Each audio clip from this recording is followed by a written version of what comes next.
Chargers at Patriots. I am very close to making. I know everybody's loving the Chargers. I know it's very, very dangerous betting against the Patriots in Foxborough. Not a smart thing. But I'm thinking of making a move on the Chargers money line and a move on the Chargers spread. And I'm thinking of making a move on the over here. Open Patriots -4.5, now -4s across the board. Total open at 47. Now you can get anywhere between 47, 47.5, 48. Foxborough on Sunday, partly cloudy, 29 Fahrenheit, 16 is the low, 7 miles per hour. I think Brady looked old this year. First time I've really said that. Phillip Rivers 0-7 in his career against Brady. Chargers are 8-0 this season when they've had to travel outside of LA. Rivers was second in the NFL in QBR in road games during the regular season. Chargers have won outright in each of their past 5 games as an underdog. Rivers 6-1 against the spread with 4 straight outright wins in 7 career postseason starts as an underdog. Chargers have 2 edge rushers, Bosa and Ingram, who can pressure Brady. Patriots were the only team to go undefeated at home this year. New England 4th in offensive efficiency, 2nd in defensive efficiency at home. Can New England's linebackers and secondary take away Rivers' ability to make high percentage throws?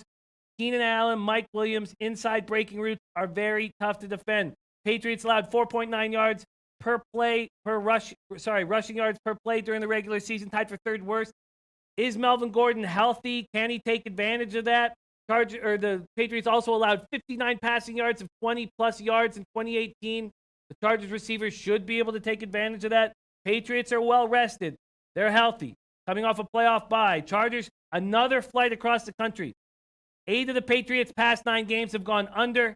Referee Ron Torbert's through the second lowest total flags, 13.7 per game this season. Donnie Rightside, Chargers at Patriots. What a game, because what you're looking at here is 2 dichotomies just coming, like 2 semis just going full force. One saying we don't ever lose at home in this situation. The other one saying, well, we don't ever play a home game and we never lose on the road.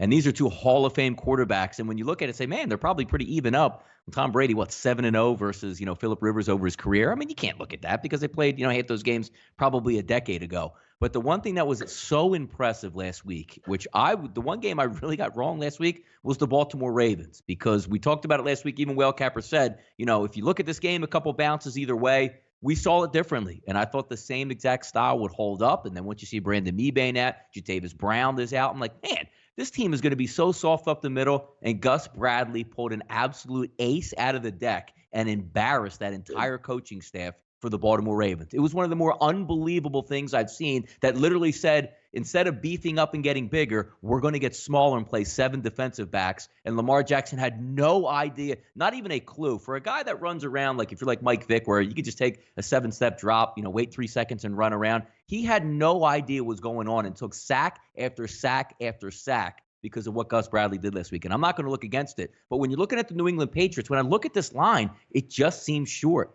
But it is short for a reason when you try to break it down, because this isn't the New England Patriots of a decade ago. There's no Randy Moss. Heck, not even last year. There's no Brandon Cooks even left on this team. Gronkowski's on one leg. So you're telling me it's going to be Julian Edelman is your big play threat at wide receiver. You have a really good offensive line, a quarterback that can't move at all anymore in the pocket, and a couple decent running backs. So I'll start off the first salvo here saying, I see these 2 teams getting into it in the cold. Not going to be any snow, it looks like, in Foxborough. About 25 degrees. Ball control, ball control, ball control, ball control. I like the under in this one. Whew. Not going well for my confidence. Whale Capper. Hey, you know what? The way it's playing out, someone's going to be right. That's the best part about it. Yeah, we just go opposite each other. Be like, damn, what a great show. Okay, so this again really boils down to the situational handicap against the Chargers, man. Brutal spot. 3rd week in a row on the road. I keep hammering this point, but of the 3 roadies, this was the worst. Not only did they have to fly to Baltimore and play early last week, they went back to LA for some reason instead of staying on the East Coast and trying to find, some kind of, solution to, the time zone situation. Now they go back.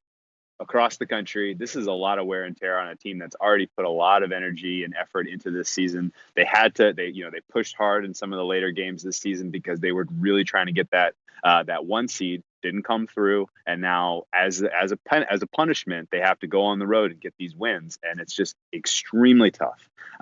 If this game were being played in a neutral situation, I would say that the Chargers cover the 4-point spread like 70-80% of the time. Mhm. If this would put, and I would say that they win more than 50% of the time. I think they are that much better of a team overall than the Patriots, just in terms of team composition. Phillip Rivers, clearly a better quarterback than this Tom Brady we are seeing right now. His weapons that he's throwing to are by far and away more dynamic than anything that exists on the Patriots. And on top of all that, the defense for the Chargers is playing better. Lots of things to point to and say, hey, man, Chargers are hot. They're a better team. They're going to win this game. The problem is it's just going to be extremely difficult for them to get up and give you an A-plus performance, which you will have to do playing against Tom Brady and Bill Belichick coming off a bye in Foxborough. Like, this is just a brutal spot for them. And, it's tough because I feel like we all kind of secretly like Phil Rivers and some of his facial expressions and some of his energy on the field is fun to watch him. It's fun to pull for him. And it feels a little bit like he's coming to the end of this run. And we want him to kind of just get it done and make a Super Bowl finally. But I don't think it's happening, and I don't think he's getting by the Patriots. And I don't think that the previous records really mean much.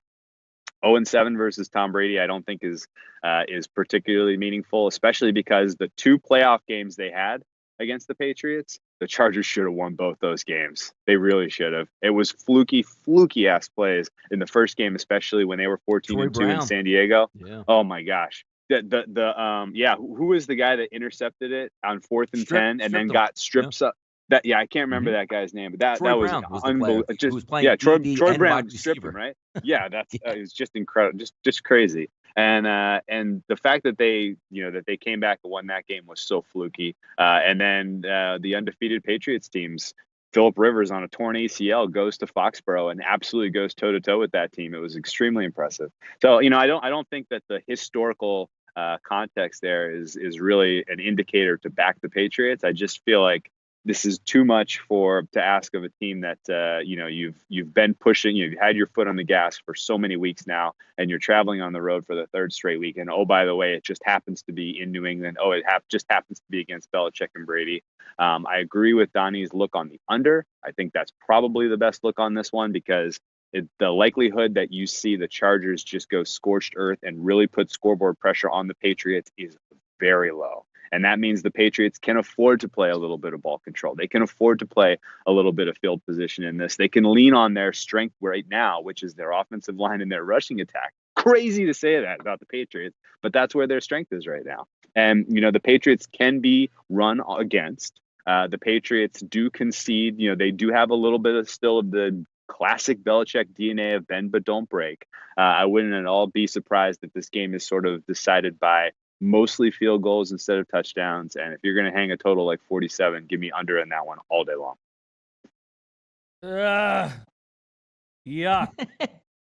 Chris Blanchard says, play the prop white over receiving yards. Chargers struggle covering running backs. And the yuck wasn't about your breakdown. Sorry. I don't want you to get the wrong idea there. I'm just extremely concerned with where my capping has taken me right now. My man, Steven Ala, a Marine whom we love very much on Low Bag, says, frigid playoff football in New England. This is our identity. This is who we are. I have seen 0 people say they are interested in the over. A lot of people liking the Patriots here. Donnie, one more look.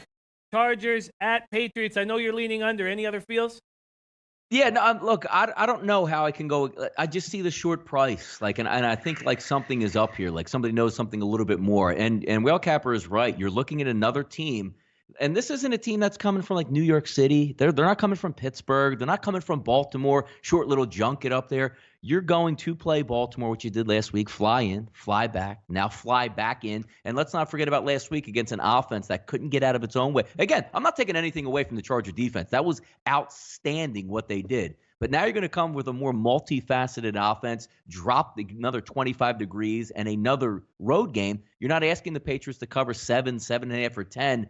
And I understand the way the Chargers are playing, the way they play on the road. But some just leads me to believe if this game is like a 3-point game in the fourth quarter, somehow, some way, the Patriots are going to find a way to get that cover, kick a field goal to make it 6 or a big stop. And I joked about it this week already with Teddy on our show, That Betting Show, is saying keep an eye on the fourth quarter when it's 24-17 Patriots with a minute and a half to go, and Phillip Rivers is closing his ears like this and going like this. I can't hear you. I can't hear you. The communication system, which has gone out so many times over the years in Foxborough, in the biggest spots in the fourth quarter, it's coming this weekend, and I want to be on the right side of it. But, without the jokes, That's right. I think the Patriots are able to win and get the cover, and I think it'll stay under the tub. I'm thinking maybe a 24-17 type game, maybe 24-14, lower scoring here. I just don't see the 70-yard touchdown, the 3 plays, 68 yards, and a touchdown in this game. I'll lean under in this one.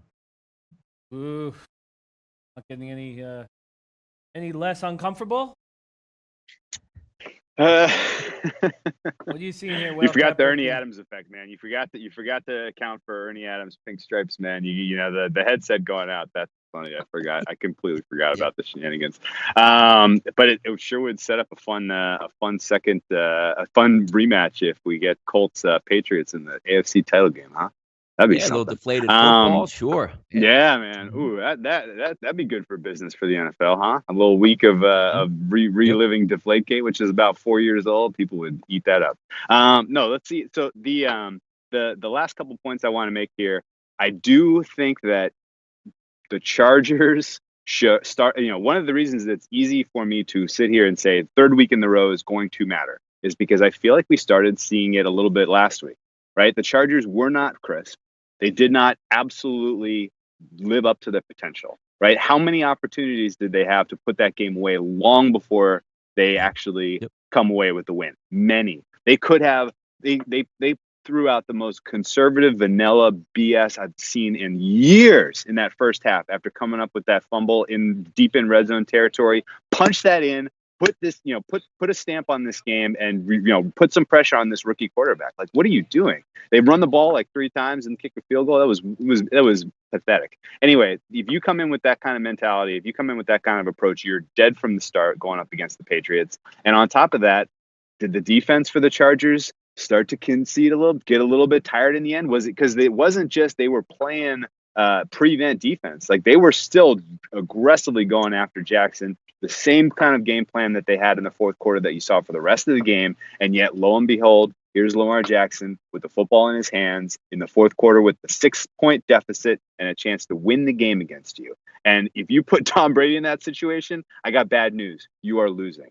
And if the Patriots somehow, some way don't come away with the victory here, will it be surprising? Not really. They're not a very good team. They don't have very good players. This is probably the worst roster that they've ever put around Tom Brady, and Tom Brady looks old and hurt. I think Tom Brady clearly dealing with an MCL sprain, if not a tear, and this is the worst iteration of the Patriots that we've seen in a long time.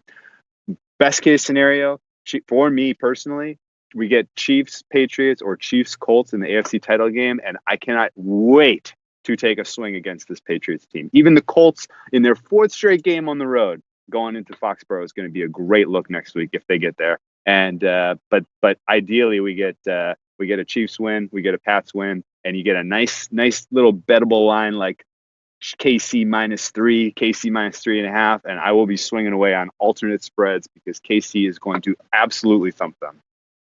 Cool. Wow, a wildly interesting breakdown of that game, guys. Hey guys, thanks for tuning in to our channel. Now, we've put a lot of work into producing all these free videos, so please help us out and keep all our content free for you forever by simply liking, sharing, commenting, and subscribing.